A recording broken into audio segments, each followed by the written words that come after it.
Fils de Dieu, Jésus, Fils de Dieu, est rempli. Nous bénissons le glorieux nom de notre Seigneur Jésus. Nous allons prendre nos livres dans le livre de l'Apocalypse, chapitre 3, verset 20.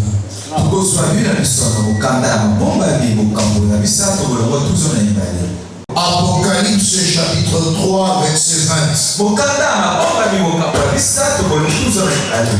Voici, je me tiens à la porte et je frappe. Si quelqu'un entend ma voix et ouvre la porte, j'entrerai chez lui, je souperai avec lui et lui avec moi. Bien-aimé, ce verset que nous venons de lire est riche d'enseignements. Nous allons nous poser plusieurs questions en introduction à ce message. La première interrogation est celle-ci. L'homme qui se tient à la porte, c'est qui?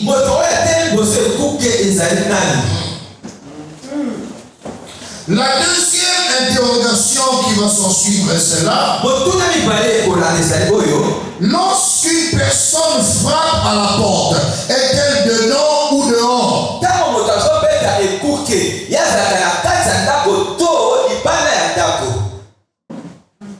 La troisième interrogation,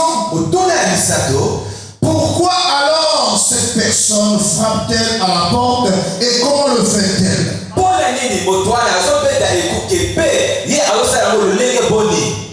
La quatrième interrogation, quelle est cette porte dont on parle ici dans ce message? La cinquième interrogation, et lorsque cette personne entre pour souper avec toi, que se passe-t-il?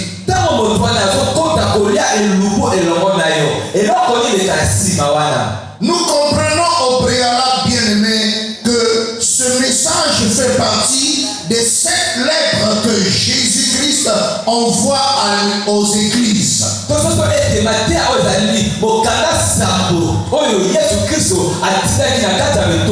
Et lorsqu'une lettre est envoyée, bien-aimé, l'expéditeur prend le soin de s'identifier et de le signaler sur l'enveloppe de la lettre.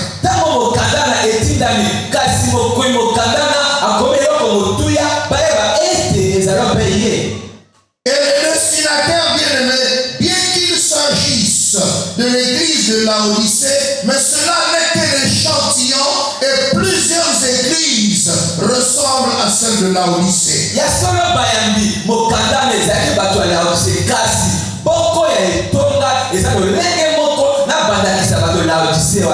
Et la personne qui dit je frappe à la porte, bien-aimé, lorsque quelqu'un frappe à une porte, c'est que cette personne est dehors. Elle demande une permission pour entrer. Cette personne n'est pas à l'intérieur voulant sortir, mais elle est dehors, elle veut entrer. Et il revient au propriétaire de la maison de lui ouvrir la porte.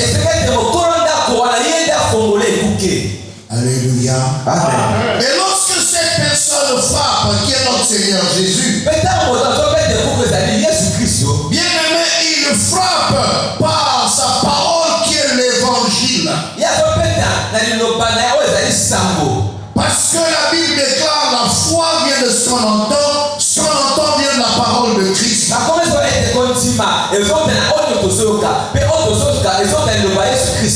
En d'autres termes, lorsque tu entends l'évangile, c'est le Seigneur qui frappe à la porte et veut entrer dans ta vie.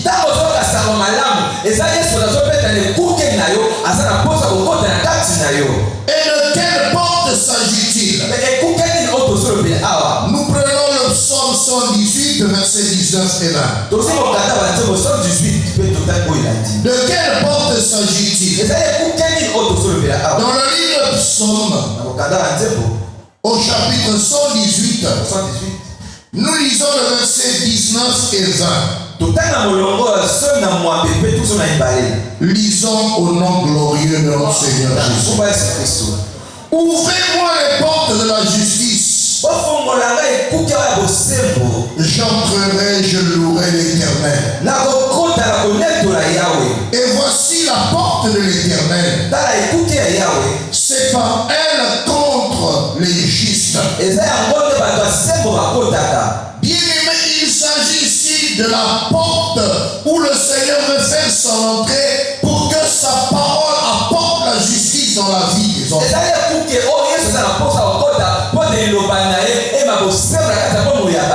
Et ici, plusieurs portes vont être représentées dans ce message. Le Seigneur veut faire son apparition.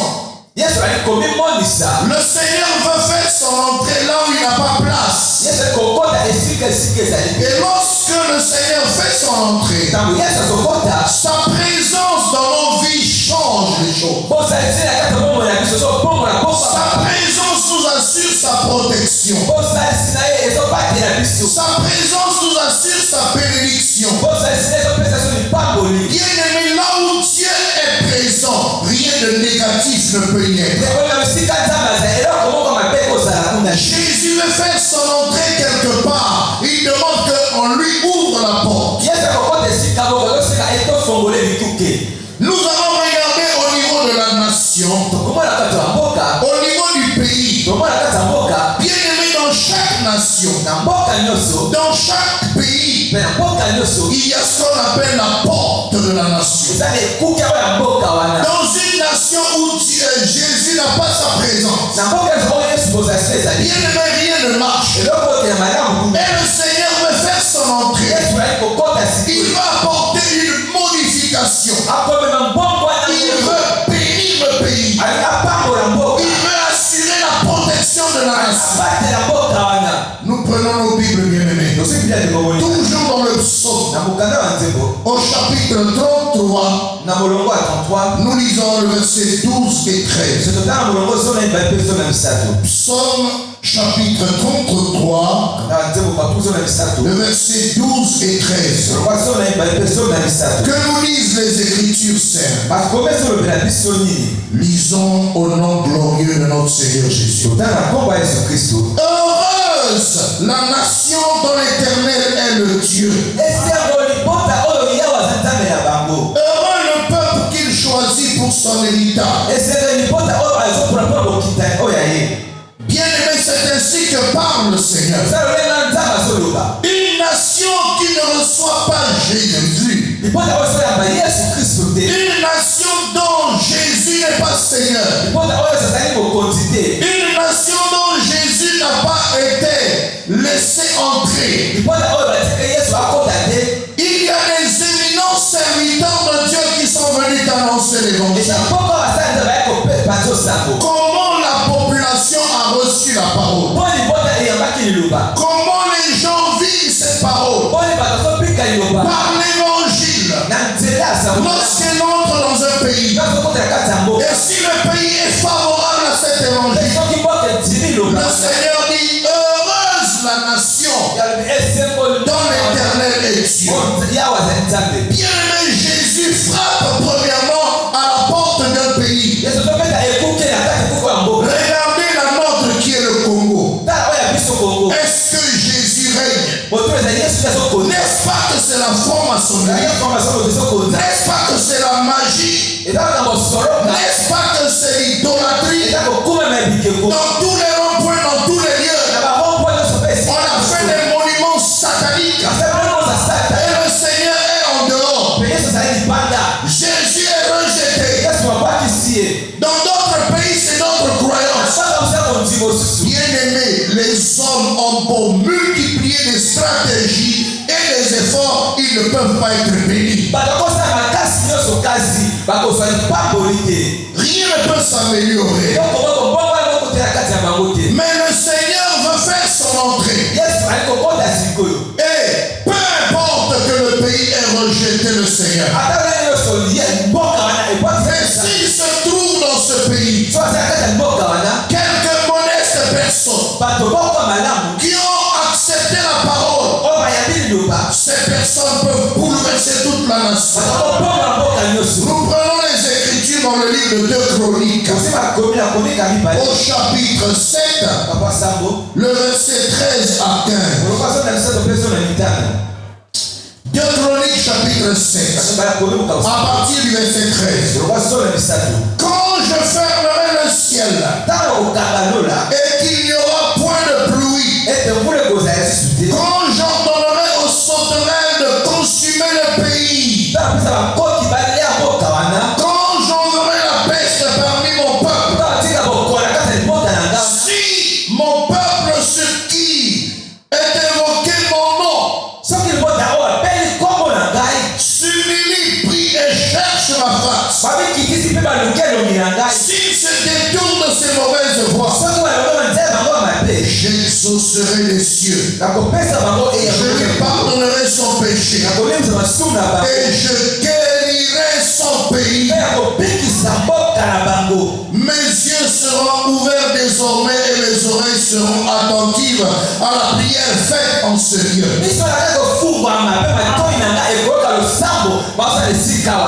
Toute la nation rejette Jésus. Nous vivons des moments difficiles. Les hommes politiques cherchent la paix. Ils cherchent des solutions pour apporter la tranquillité. Nous cherchons des solutions pour apporter la bénédiction. Nous travaillons de plus en plus. Nous multiplions les efforts. Mais regardez ce que le Seigneur dit. Je me tiens à la porte. Je frappe. Si quelqu'un ouvre, j'entrerai et je souperai avec lui. Dieu se tient à la porte de la nation. Mais bien aimé, il est en train de frapper par l'évangile, par sa parole. Mais il se trouve que si dans ce pays, bien que le pays ait rejeté le Seigneur, bien que le pays ne veuille pas ouvrir la porte, mais dans ce pays il y a un petit nombre, quelques églises, quelques personnes qui ont reçu Jésus. Si ces personnes-là s'humilient, prient, cherchent la face du Seigneur, le Seigneur exaucera. Le Seigneur dit que c'est lui qui guérira le pays. Le pays peut être malade. Une nation peut souffrir de tous les maux, des calamités, des guerres, des souffrances de tout genre. Où est la solution? La solution est auprès du Seigneur. Alléluia. Amen. Nous prenons 1 Timothée chapitre 2 verset 1 à 4. Voilà ce que le Seigneur recommande. Il est capable de changer la situation. Il est en train de frapper à la porte. 1 Timothée chapitre 2 verset 1 à 4. J'exhorte donc avant toutes choses à faire des prières, des supplications, des requêtes avec des actions de grâce pour tous les hommes, pour les rois, pour tous ceux qui sont élevés en dignité, afin que nous menions une vie paisible et tranquille en toute piété et honnêteté. Cela est bon et agréable devant notre Dieu Sauveur. Bien-aimés, nous devons prier pour ce pays. Nous devons prier pour les rois. Nous devons prier pour les personnes élevées en dignité. Bien qu'ils ne connaissent pas Dieu, bien qu'ils rejettent le Seigneur, le Seigneur frappe à la porte de ce pays, dans la porte de plusieurs nations. Bien-aimé, le Seigneur est en train de frapper. Mais voilà que les hommes ont rejeté le Seigneur Jésus. Ils suivent notre voie. Mais nous devons prier pour eux. La prière est la clé du réveil.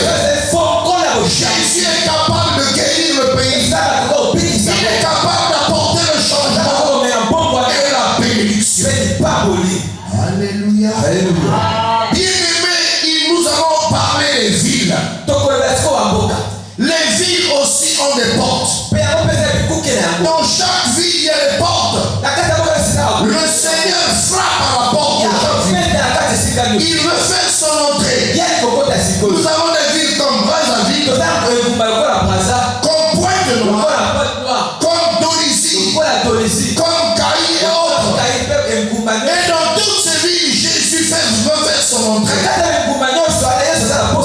Il attend qu'on ouvre les portes. Nous allons prendre Genèse 18, verset 20 à 32. Genèse 18, à partir du verset 20. Alléluia. Amen. Genèse chapitre 18, verset 20 à 32. Nous lisons au nom glorieux de notre Seigneur Jésus. Et l'Éternel dit, le cri contre Sodome et Gomorrhe s'est accru, et leur péché est énorme. C'est pourquoi je vais descendre et je verrai s'ils ont agi entièrement selon le bruit venu jusqu'à moi. Et si cela n'est pas, je le saurai. Verset 23. Abraham s'approcha et dit, feras-tu aussi périr le juste avec le méchant? Peut-être y a-t-il 50 justes au milieu de la ville. Les feras-tu périr aussi et ne pardonneras-tu pas à la ville à cause de ces 50 justes qui sont au milieu d'elle? Alléluia. Amen. Verset 26. Et l'Éternel dit, si je trouve dans Sodome 50 justes au milieu de la ville, je pardonnerai à toute la ville à cause d'eux. Abraham reprit et dit, voici j'ai osé parler au Seigneur, moi qui ne suis que poudre et sang. Peut-être les 50 justes en manquera-t-il 5. Pour 5 détruiras-tu la ville. Et l'Éternel dit, je ne la détruirai point si je trouve 50 justes. Nous prenons le verset 32. Abraham dit, que le Seigneur ne s'irrite point. Je ne parlerai plus que cette fois. Peut-être s'y trouvera-t-il 10 justes. Et l'Éternel dit, je ne la détruirai point à cause de ces 10 justes.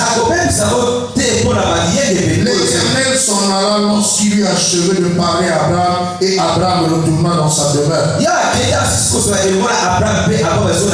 Bien-aimé, à la porte de la ville, le Seigneur frappe par l'évangile. Lorsqu'un serviteur de Dieu entre dans une ville, il passe par la porte de la ville. Il sollicite que la porte lui soit ouverte pour apporter l'évangile dans la ville. Comment se comporte la population? Est-elle réceptive à la parole de Dieu? Ne rejette pas-elle la parole au profit des traditions de la magie et autres? Bien-aimé, Jésus veut faire son entrée. Mais regardez, bien-aimé, Abraham a intercédé, il a prié pour la ville de Sodome et Gomorrhe.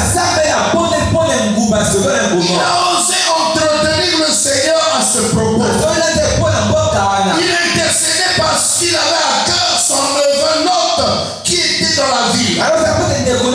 Peut-être qu'il y a 50 justes. Le Seigneur dit, s'il y en a 50, je le détruirai par la ville. Et il a diminué jusqu'à 10. Abraham était conscient que toute la ville était corrompue. Et seul un juste Lot. Et dans le verset 19, dans le chapitre 19, bien aimé, vous voyez, on montre que Lot était assis à la porte de Sodome. Pendant qu'Abraham intercédait pour la protection de la ville, Lot était réceptif. Il a reçu l'intercession. Il s'est tenu à la porte de la ville. Et tous les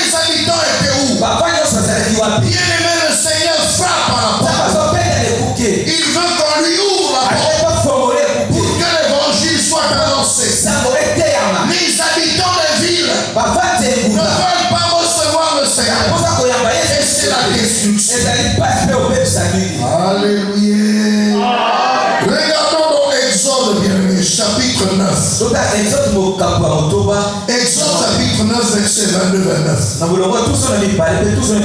Alléluia. Nous allons lire au nom glorieux de notre Seigneur Jésus. Exode chapitre 9, verset 9 à Exode chapitre 9, verset 22. L'Éternel dit à Moïse, étends ta main vers le ciel et qu'il tombe de la frêle dans tout le pays d'Égypte sur les hommes, sur les animaux et sur toutes les herbes des champs dans le pays d'Égypte. Moïse étendit sa verge vers le ciel et l'Éternel envoya les tonnerres de la grêle et le feu se promenait sur la terre. L'Éternel fit pleuvoir de la grêle sur le pays d'Égypte. Il tomba de la grêle et le feu se mêlait avec la grêle et elle était tellement forte qu'il n'y avait point eu de semblable dans tout le pays d'Égypte depuis qu'il existe comme nation. La grêle frappa tout le pays d'Égypte, tout ce qui était dans les champs, depuis les hommes jusqu'aux animaux. La grêle frappa aussi tous les herbes des champs et brisa tous les arbres des champs.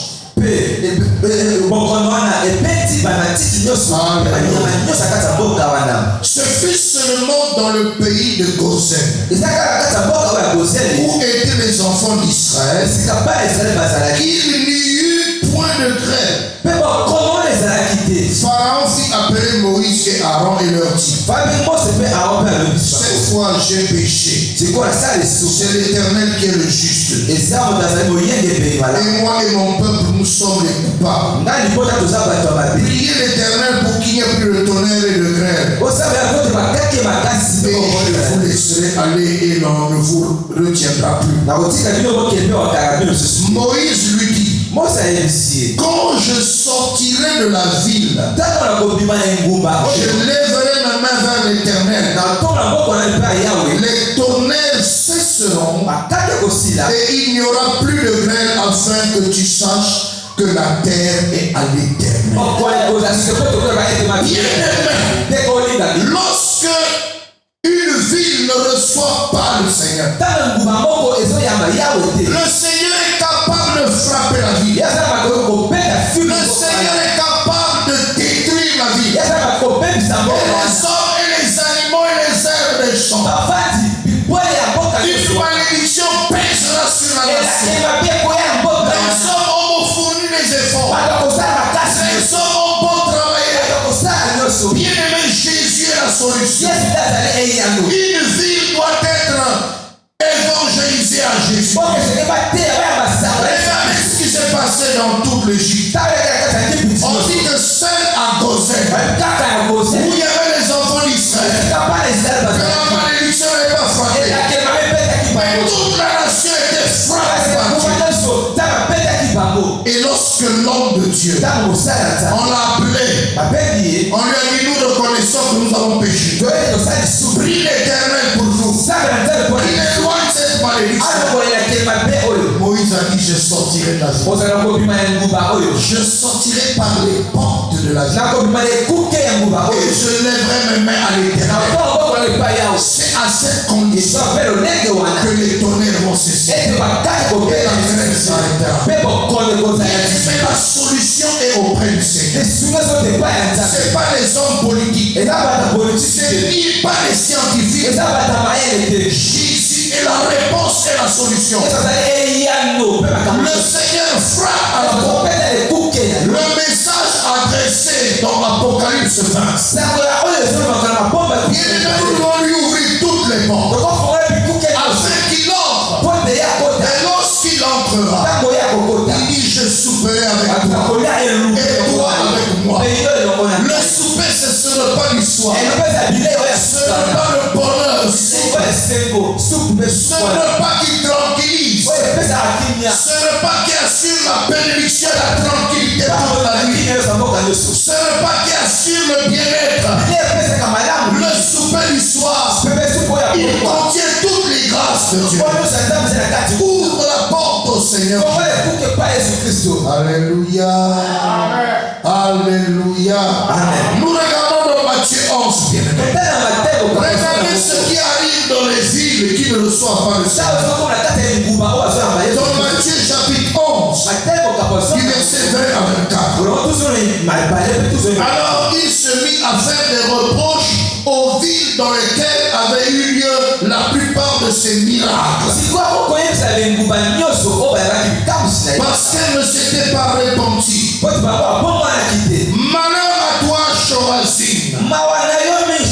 Malheur à toi, Bethsaïda. Car si les miracles qui ont été faits au milieu de vous avaient été faits dans Tyr et dans Sidon, il y a longtemps qu'elles se seraient répandues en prenant le sac et la cendre. C'est pourquoi je vous le dis, au jour du jugement, Tyr et Sidon seront traités moins rigoureusement que vous. Et toi, Capernaum, seras-tu élevé jusqu'au ciel? Non. Tu seras abaissé jusqu'au séjour des morts. Car si les miracles qui ont été faits au milieu de toi avaient été faits dans Sodome, elles subsisteraient encore aujourd'hui.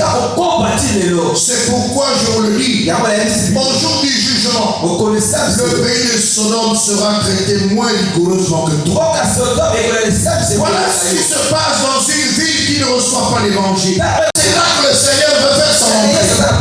C'est là qu'il veut entrer pour bénir la vie. Il frappe à la porte. Il peut frapper d'une manière ou d'une autre.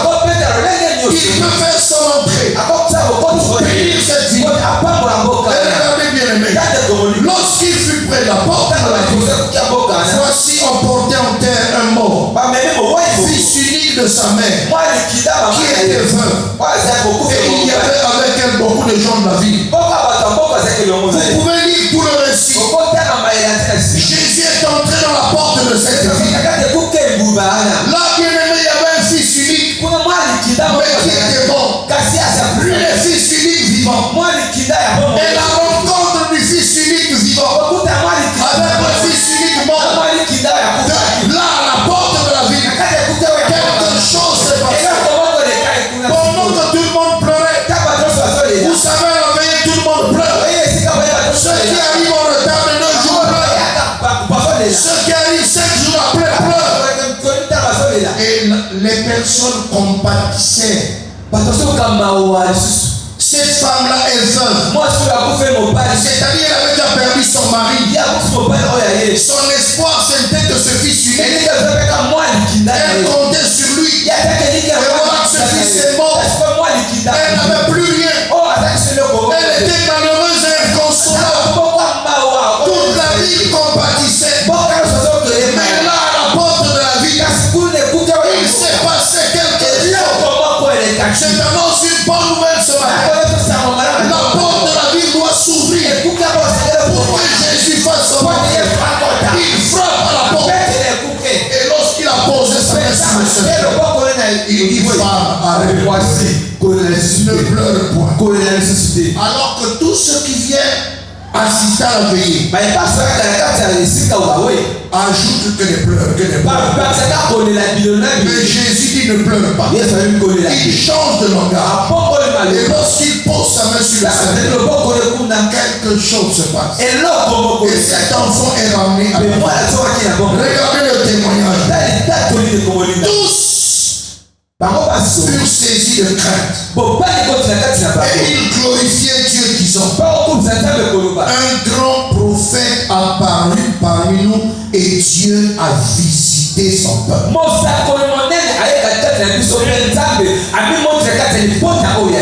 Bien aimé, lorsque le Seigneur frappe à la porte de la ville, lorsque le Seigneur veut faire son entrée à la porte de la ville, bien aimé, il frappe. Faut lui ouvrir la porte pour qu'il apporte la guérison. Et voilà le miracle que Jésus accomplit. Jésus accomplit un miracle. Alors que la délégation qui est avec cette femme au départ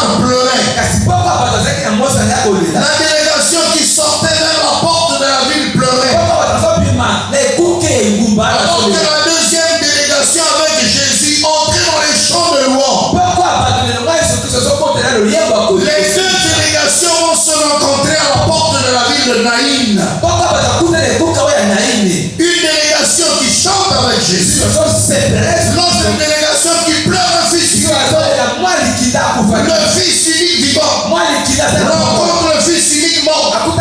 Cet échange crée quelque chose.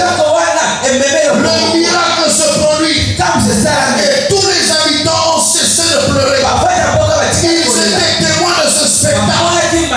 Ils ont assisté à la guérison miracle. Et ils n'ont pas encore été comme les habitants de Bethsaïda et de Chorazin. Le Seigneur qui avait maudit Bethsaïda et Chorazin, cette fois-ci, il fait son entrée aux portes de Naïm. Toute la ville accepte le miracle. Et tous furent saisis. Et écoutez cette parole. Un grand prophète apparut parmi nous. Et Dieu a visité son peuple. Cette parole sur Jésus se répandit dans toute la Judée et dans tout le pays d'alentour. La ville a ouvert la porte à Jésus. La ville a ouvert la porte. Et l'évangile est entré dans cette ville. Et les habitants ont reçu la parole de Dieu.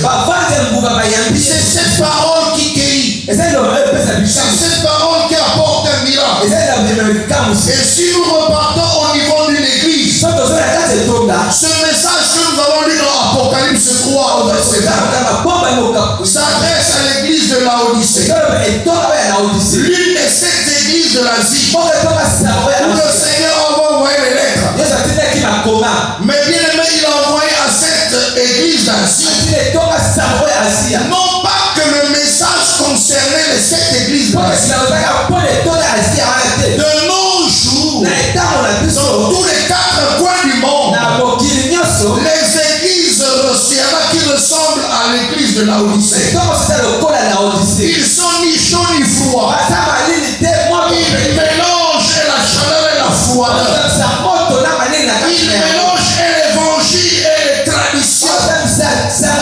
Ils mélangent la magie et l'évangile. Jésus est dehors, il n'est pas dans ces églises. Ces églises n'ont pas Jésus. Ces églises ressemblent à Laodicée.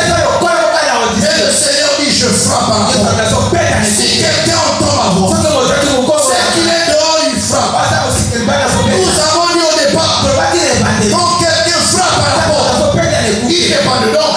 Il est dehors, il me fait son entrée. Je frappe à la porte. Ouvre ton cœur pour faire.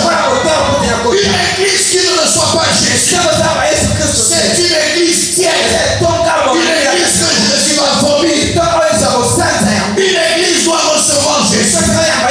Nos églises doivent ouvrir la porte à l'évangile, à Jésus-Christ. Ne pas faire un mélange de chaleur et de froideur. Jésus seul, l'évangile seul. Et Jésus va bénir ses liens. Est-ce que dans cette église, il y a Jésus? Bien qu'au premier culte, nous étions nombreux. Le premier culte, nous étions nombreux. Le premier culte des îles. Voici un deuxième culte. Est-ce que dans cette église, l'évangile est là? Et je bénis les peuples de cette église qui ont maintenant le discernement, qui comprennent que seule la parole du Seigneur, seul l'évangile prédomine. Ouvrons les portes à l'évangile. Rejetons tout autre chose. Seule la parole de Dieu. Alléluia. Nous prenons nos Bibles dans le livre de Jean. Jean chapitre 10. Nous lisons le verset 1 à 9.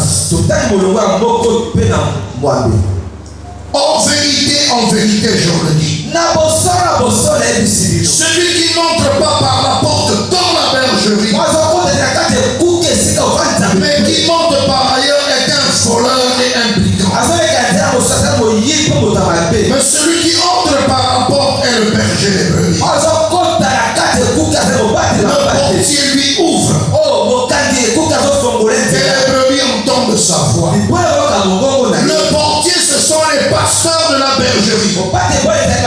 Dans chaque maison, il y a un portier. Celui qui est préalablement le propriétaire de la maison. Et la bergerie est une maison où demeurent les brebis du Seigneur. frappe. Il veut entrer. Il faut que le portier, que le pasteur ouvre. Le pasteur doit être enseignant. Le pasteur doit être humble. Accepter la parole de Dieu. Ne pas faire de mélange. Les brebis doivent être capables d'entendre la parole. C'est lui qui frappe, qui est entré. Écoutez bien. Le portier lui ouvre. Les brebis entendent sa voix. Il appelle par leur nom les brebis qui lui appartiennent et il les conduit dehors. Lorsqu'il fait sortir toutes ses propres brebis, il marche devant elles. Et les brebis le suivent parce qu'elles connaissent sa voix. Elles ne suivront point un étranger, mais elles fuiront loin devant lui parce qu'elles ne connaissent pas la voix des étrangers. Jésus leur dit cette parabole, mais ils ne comprirent pas de quoi il leur parlait. Jésus leur dit en vérité, je vous le dis, je suis la porte des brebis. En vérité, je vous le dis, je suis la porte des brebis. Tous ceux qui sont venus avant moi sont des voleurs et des brigands, mais les brebis ne les ont point ouverts. Je suis la porte. Si quelqu'un entre par moi, il sera sauvé, il entrera et il sortira et il trouvera des pâturages. Bien-aimé, écoute ce message. Les églises doivent ouvrir leurs portes à Jésus. Ne pas recevoir un étranger, quelqu'un qui apporte un évangile mélangé, des traditions de magie occultiste, des pratiques traditionnelles. Ils ne font pas l'écouter, ils ne font pas le recevoir. Jésus seul, Jésus est Seigneur. Il dit ceux qui sont venus avant moi, c'est les voleurs, des brigands. Ils viennent que pour t'aider. Mais moi je suis venu pour que mes brebis aient la vie. Et en avant. Ouvrez vos cœurs à Jésus. Ouvrez vos cœurs à Jésus. Je descends au niveau de l'homme. Il s'agit de l'individu. L'homme aussi est le temple de Dieu. Et la porte c'est le cœur. L'homme est aussi le temple de Dieu. Et le temple qui est encore, la porte c'est le cœur. La Bible dit dans Marc chapitre 16, à partir du verset 18 à 23. Marc chapitre 7, nous le lisons bien aimé. Écoute ce que la parole déclare. Marc chapitre 7, du verset 18 à 23. Il leur dit, vous êtes donc sans intelligence. Ne comprenez-vous pas que rien de ce qui est dehors entre dans l'homme ne peut le souiller? Car cela n'entre pas dans son cœur, mais dans son ventre. Puis s'en va dans les lieux secrets qui purifient tous les animaux. Il dit encore, ce qui sort de l'homme, c'est ce qui souille l'homme. C'est du dedans, c'est du cœur des hommes que sortent les mauvaises pensées, les adultères, les impudicités, les meurtres, les vols, les cupidités, les méchancetés, la fraude, le dérèglement, le regard envieux, la calomnie, l'orgueil et la folie. Bien-aimé, individuellement, en dehors de ta femme et de tes enfants, en dehors de tes parents, mais toi-même tu es le temple de Dieu. Le Seigneur a dit, ne savez-vous pas que vous êtes le temple de Dieu? Et bien aimé, ce temple de Dieu a une porte, et le Seigneur frappe à la porte de ton cœur. C'est ce qui sort de l'homme, qui souille l'homme. C'est là du cœur, de la porte de ton cœur, que viennent les mauvaises pensées.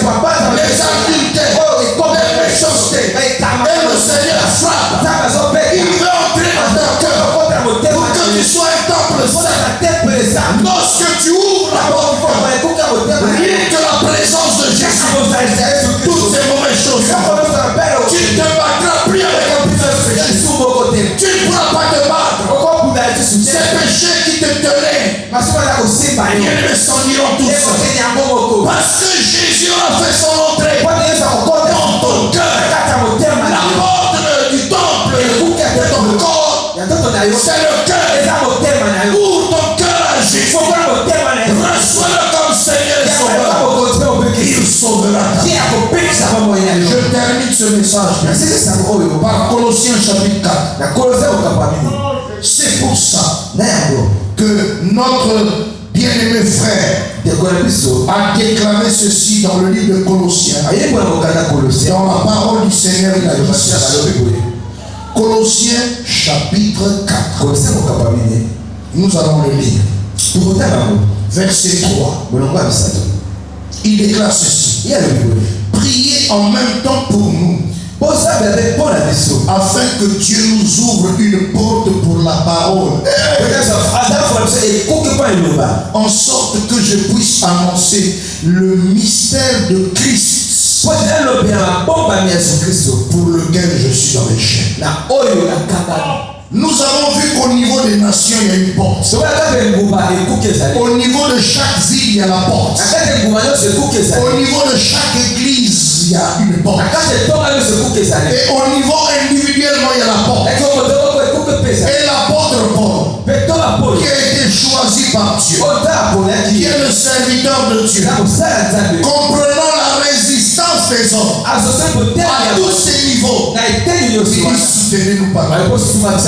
Aidez-nous. Que lorsque nous voulons aller dans tout lieu pour annoncer l'évangile, que Dieu nous ouvre. Que Dieu vous bénisse.